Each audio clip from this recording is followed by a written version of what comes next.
Hey everyone, Fallen Juggler Angel here, and today is Tuesday, May 23rd.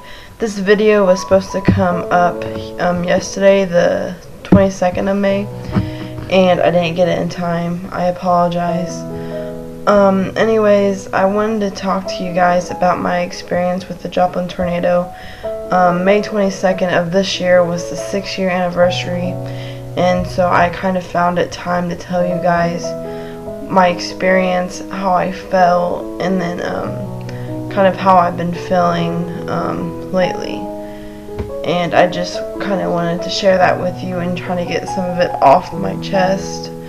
I felt like it was a better way to kind of cope with it, and it's, you know, YouTube is something I'm really passionate about, and found it, you know, maybe you guys can help me and give me support, or, you know, I'm not trying to sound greedy. If that sounds greedy, I'm not trying to, but I kind of just really need support right now, and it's hard. Anyways, let's start. So the Joplin tornado,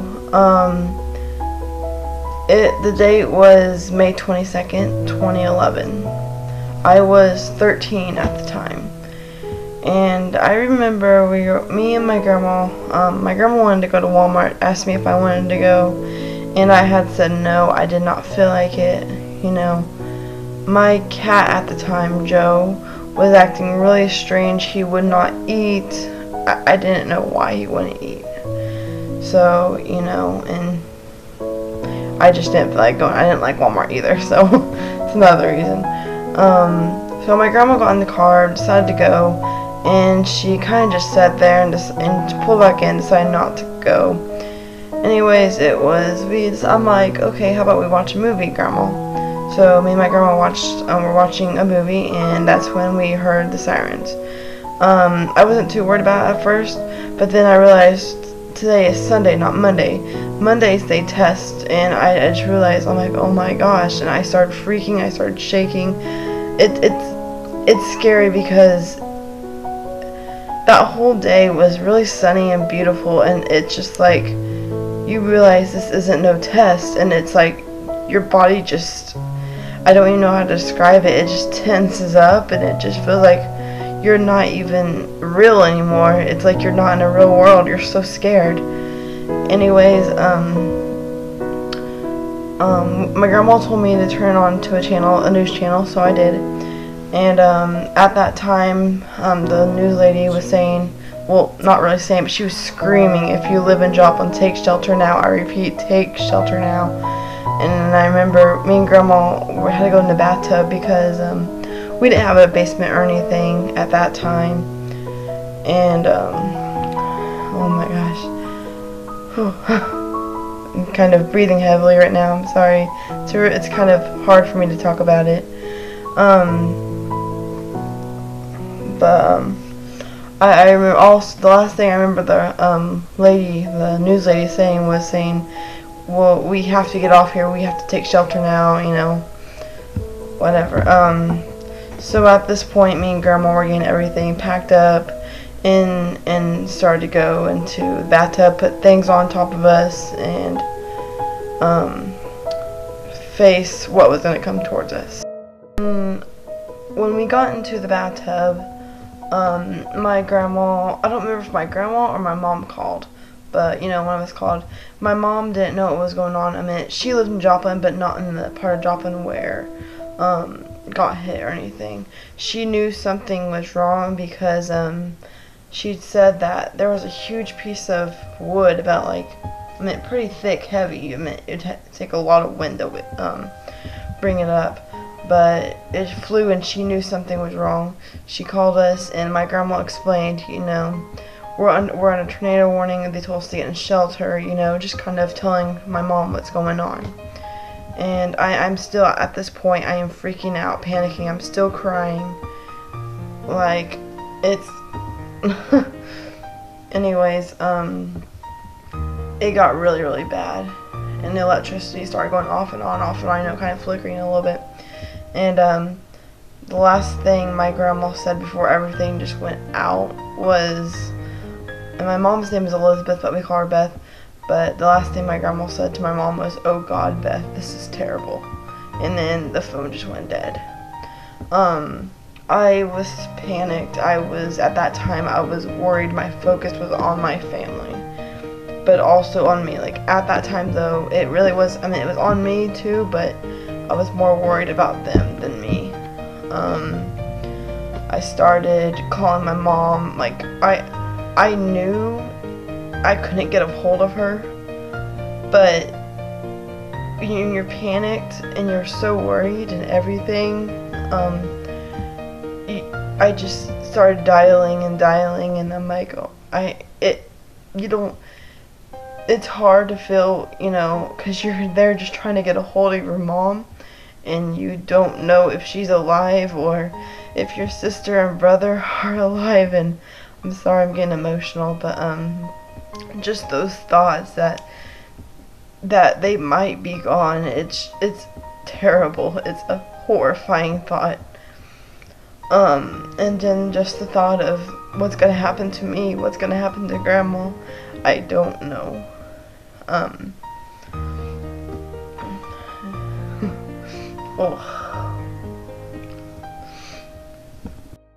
We hung up, me and Grandma.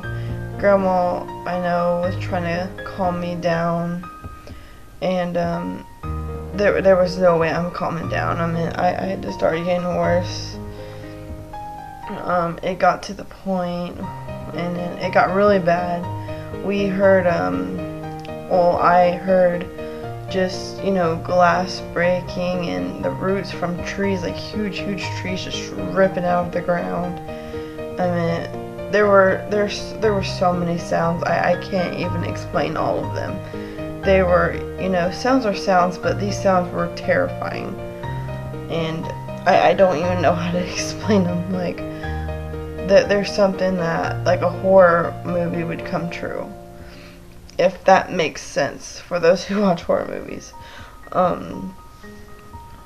It was scary. At this time, I'm crying. My grandma was praying. I remember exactly what my grandma was saying. My grandma was hugging me closely. I was on top of her in the bathtub, and I remember her saying repeatedly, "Jesus, put your hand on top of us. Jesus, put your," over and over and over and over. And I just started crying louder, and we heard it. We both heard it get louder, and we knew it was coming closer. And at this time, when I heard it, probably the loudest it's been, I started thinking, what's gonna happen? Am I gonna live? Am I gonna survive? All these different questions were going through my head. Are my friends okay? Are my family okay?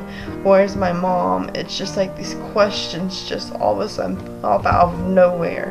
And then you start thinking, is it really gonna end this way? Or, you just, all these questions, and it's terrifying to really actually think about them.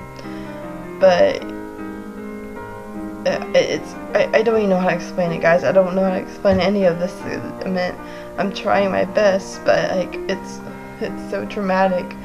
It's something you have to live through. You can't just really understand through words. You can get like a hint or something, but it's something you have to feel and that you have to live through. It's not easy. At this time, like I said, all these questions, I started screaming. I told Grandma I loved her because I did not know if I was going to live, and I did not know if she was going to live.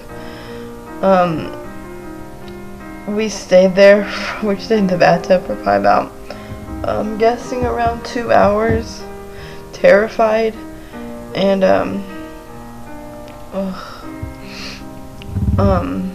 my grandma around time started saying, "Okay, and I'm gonna go out, I'm gonna go check, let me see what's going on," because we didn't hear anything for a while. So my grandma went out. My grandma was starting to get out, and I just started crying. I'm like, "Grandma, please don't go out. I don't know if it's over. It could just be the middle of it." And I'm begging her not to go. I'm like, please, please don't leave me, you know. It's, at that point, I wanted to be next to someone. I wanted to be near someone because I didn't know how to handle him. I was 13, and even to this day, it's hard.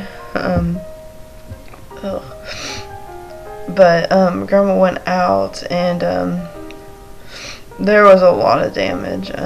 But Grandma, I'm not gonna go into really big details because I don't want to go into really small details because it's kind of disturbing. But in my opinion, it's disturbing, and I don't feel like it should be on YouTube. Anyways, I finally got out with Grandma, and you know, there were neighbors helping neighbors, you know, checking up on us, making sure we were all okay, you know. And I'm kind of at this point just feeling blah. I don't know what to feel at this point. It looks, and the only way I know how to explain it is it looked like a war zone. My neighborhood looked like a war zone, and that's all I know how to say. And yeah, a house down from ours, my aunt, my uncle, and their 2 boys, well, they have 3, but 2 of them live at that time, living there. I meant none of them died or anything, but were there. And I remember seeing them out, and I remember seeing my cousin Matthew crying. I mean, at this, he was probably around 8 or 9, I'm guessing. And I just remember him crying and crying and crying. And I didn't know what to do. You know, at that time, you don't know what to do. You see people crying, and you just want to cry. I mean, that's how bad it was. And I wish I could have helped him, and I just seen him cry like that. And he's the type of boy that would never cry. He never cries. I mean he does, but like not very often. I mean, he would break an arm or something, and he wouldn't cry. That's how tough he was. And to see him like that was just frightening. And I went to him, I ran to him, and I just hugged him, and I said, it's gonna be okay, it's gonna be okay. And I just said that over and over, even though I didn't know if everything was gonna be okay, because I didn't know if my other family was okay. And I was, you know, I kind of just pushed my feelings aside for my little cousin, because I guess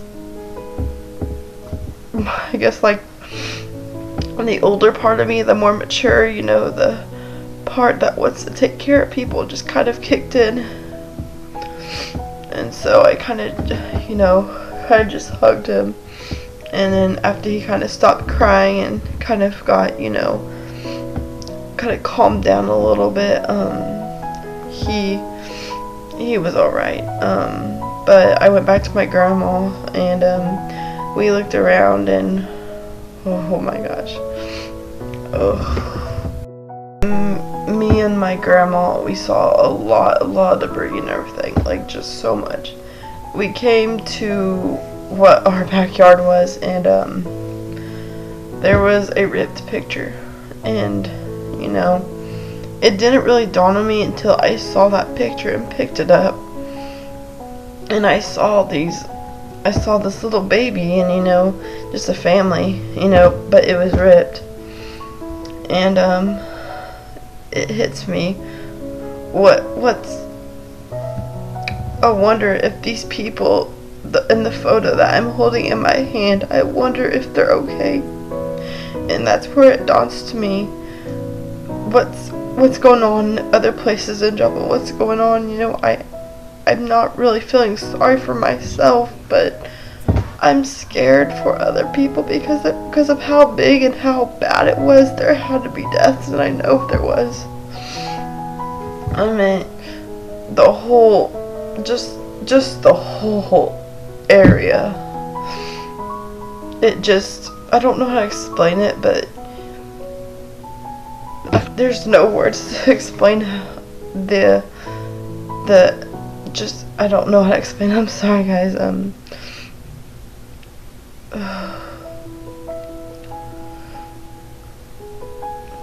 Just the energy around me from other people. It cried like in need of help. And I just had all these emotions. I felt helpless. I couldn't help anyone. I felt scared. I felt so many things. And none of them were good things at all. I mean, at this time I'm thinking so many negative things. And it just overwhelms you. And you worry about, I mean, you look at people and you worry about people you don't even know. I mean, I didn't even know I had that feeling to care for other people I didn't know until that happened. So that kind of changed my perspective on life a little bit. Because, you know, we all care about strangers. I mean, you may not see that now, but when something traumatic like this happens, you start treating people differently. After a while, my mom had walked, my mom, sister, and brother, and my stepdad had walked all the way to our house because they couldn't drive any further because of all the damage. And my stepdad was the one there first because he ran to make sure we were okay. And we were, and physically we were okay. Emotionally, I think me and Grandma were shattered. I can only say shattered because it reminds me of a mirror. It's like you shatter a mirror and it's like just in tons of little pieces, and each one of those little pieces are just like different emotions, different things are going through your mind, different things are happening with your body. And that's the only way I know how to describe it, is you know. But my mom and sister and brother came later on, and my mom, I'm not gonna be mean, I'm not trying to be mean, but my mom is more of a bigger woman. I mean, there's nothing wrong, you know, with being bigger, but I've never seen my mom run. And my mom, when I first saw her, it was like this huge relief. It's like I was breathing for the first time. I was holding all my breath in. And I ran to my mom and I just, because, I'm sorry, that was my phone, but I ran to my mom and I just hugged her because I thought she was dead, and I thought it's hard to know. It's terrible to feeling.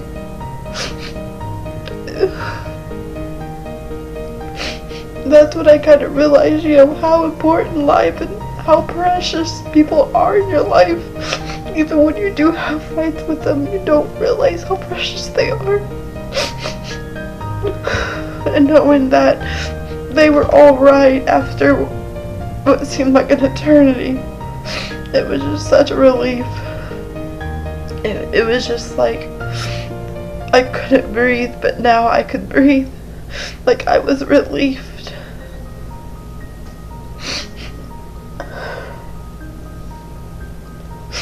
But I'd never seen my mom run like that, and I ran towards her. And I don't really run at all either, but we just embraced each other. My mom just hugged me and just cried, and I'm like, I love you so much, Mom.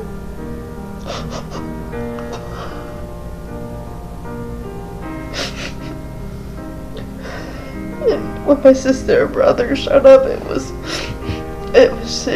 was just so happy. I was unbelievably happy. Because you hear about these people that they don't ever get to see their family because they died. And I feel so sorry for them. Because at the time I didn't realize how blessed I was to have them all alive. I was so blessed. And yes,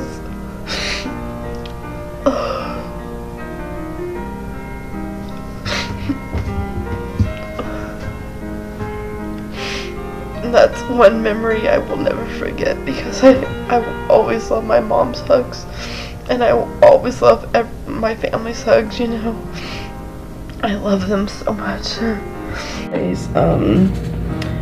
That was my experience from the Joplin tornado. It wasn't all of, you know, I didn't go into really big detail, and I don't want to, because it's hard.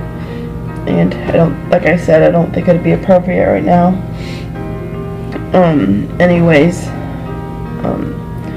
So it caused me to have a lot of depression. The traumatic event caused me to have a lot of depression and all these, you know, things, went through struggle. But 6 years later, which was yesterday, it still bothers me. When tornado sirens go off anymore, I get scared. And just the littlest storms scare me. I freak out. And I try to deny it, but it does bother me. The storms, even dark clouds, bother me. I'm still hurting from it, and I will be honest, sometimes I feel like there's no hope at all.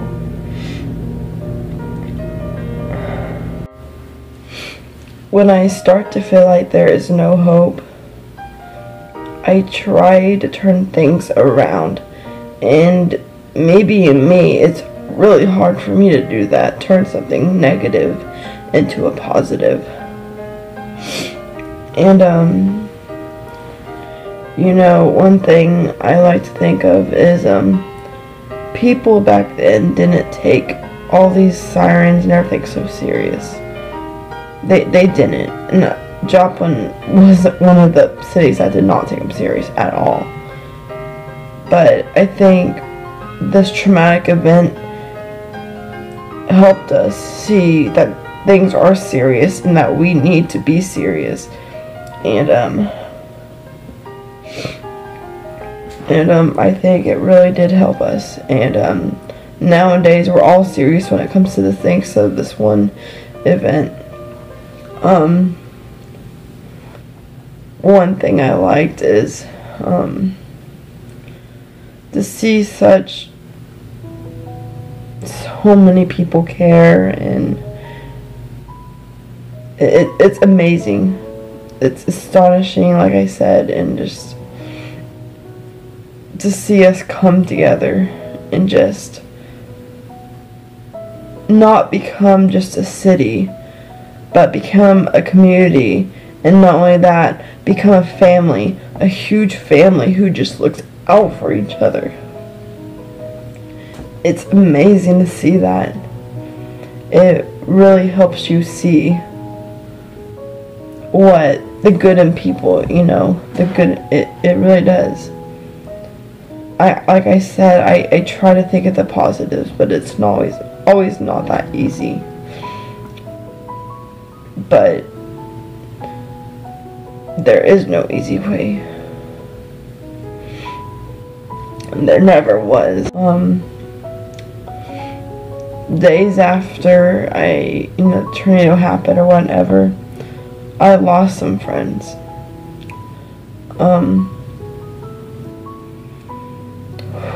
Okay. I lost a friend named Zach Williams. And,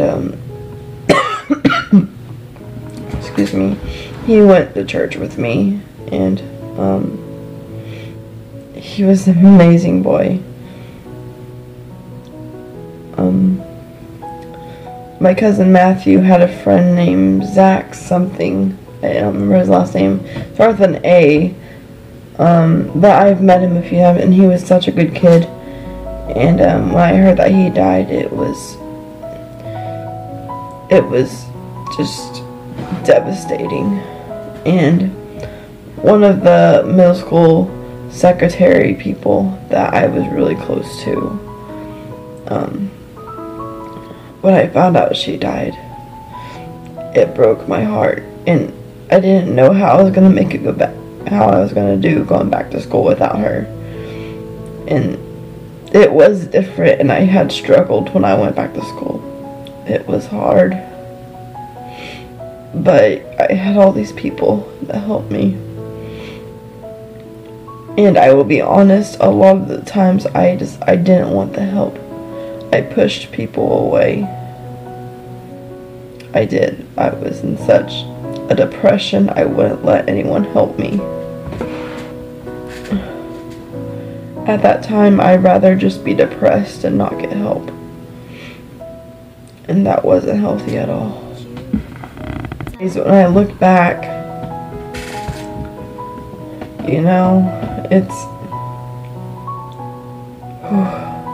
I still get scared of storms and just dark clouds. I get scared so easily from all these different things. And I'm traumatized from it. And anytime I feel like, anytime I hear that a storm is coming, even if it's not severe or anything, my mind goes directly back to that situation.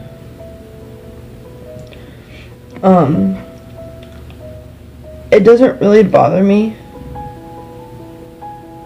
at this time. It bothers me during the spring, because spring is tornado season here, and that's when it really bothers me.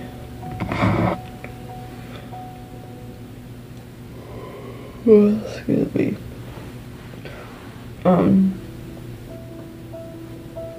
There's really not much to say other than that. I am getting my help I need. I'm going to counseling, and let me tell you guys something. There's nothing wrong with counseling. If something traumatic happens, don't be ashamed to be talking to someone. Holding it in, even though you say, oh, I'm a strong person, I don't need to talk. Let's see how that handles when you have so much of it inside of you and you just explode. Because I've done that, and I used to be that person to say, I don't have to talk to people because I'm strong enough. Well, yeah, you are strong enough until you let it out and explode in the wrong way. Because there's so much built inside of you, you can't let it out calmly. And it is not a bad thing to talk to someone, even if it's like your parents or your friends, or you know, just to talk. It helps a lot. It gets it out. It may not get it out all the way, but you know, at least you're getting out some of it. It's fine to cry. Crying makes you stronger. It releases all of this emotion and stress and just all the stuff inside of you. It's cleansing your body. It's not a bad thing to cry. And for those people who say crying is weak, shame on you. You shouldn't be saying that. You are strong. You are stronger when you cry. When you come out, when you were born, you're usually crying. Because you're strong. You're a strong baby. You are alive. That's why you cry. Those who don't cry they're gone. They're not there. It's a hollow shell. Crying makes you human. Crying shows the human inside you. It shows that you do have emotions, you do care for things. Crying shows a lot more than you think. Anyways, guys, there's not much to say, anything else, other than, you know, it's been 6 years, and I'm getting better a little bit, but I'm getting the help I need, and everything's gonna be good, you know. I'm gonna be okay, and it helps to talk. And I wanna thank you guys for, if you got to this point listening to the whole video, I want to thank you, because just listening to me, even if I don't know you're listening to me, it makes me so happy that someone is there to listen. Sometimes all you need is someone there to listen and not talk. And you guys mean a lot to me.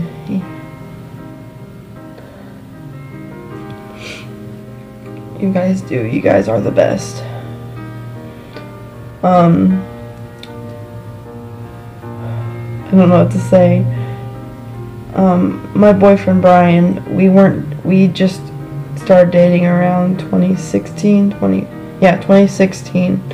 Me and Brian got together, and he knows what I've been through because I've told him everything. But Brian, you have been such a great support to me, and I appreciate everything you have done.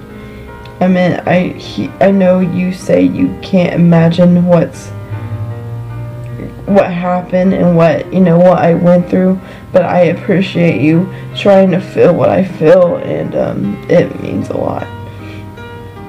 And I am so lucky to have a boyfriend like you, because there's not very many guys out there like that will be willing to listen. And I guess I got lucky. Ugh. Anyways, thank you, Kristen and Wesley and all of my friends. I appreciate everything. You support me, and I wouldn't be alive if it weren't for all my friends and my family. And so, if you're one of my friends and my family that are watching, thank you for helping me through all of the bad times. I mean, even if one of you weren't even here, weren't even in my life, I'm pretty sure things would be a lot different. And I'm glad where I'm at now. I'm happy about where I'm at now, because you guys are my life. You guys helped me create my life, and it's the best feeling in the world to know that someone's there. And if anyone's going through, this goes for everyone, but if anyone's going through a rough time and they feel alone, message me on my page, talk to me, comment below. I will be there for you, and I know I've said this in many videos, but I honestly will.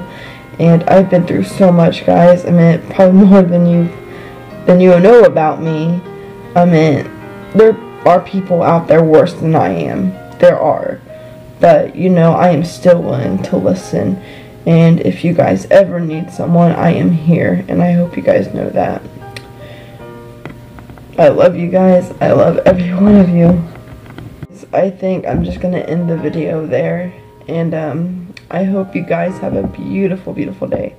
Oh, I don't like crying. And it's like, I try not to cry much in front of people, because it makes me, I don't feel comfortable crying in front of people. But like I said, guys, thank you for listening and watching, and I hope you all have a good day. And life is a gift. Use your gift. Use your gift in an appropriate way. What I mean by that is, if you have a dream, you follow it. Don't just think about it and do nothing, because you might be gone. You might be gone, tomorrow, a week, a month, a year. You never know when something's gonna happen to you or someone you love. And I am always here for you guys. We are a family. And anyways, I'll see you guys around. Bye bye.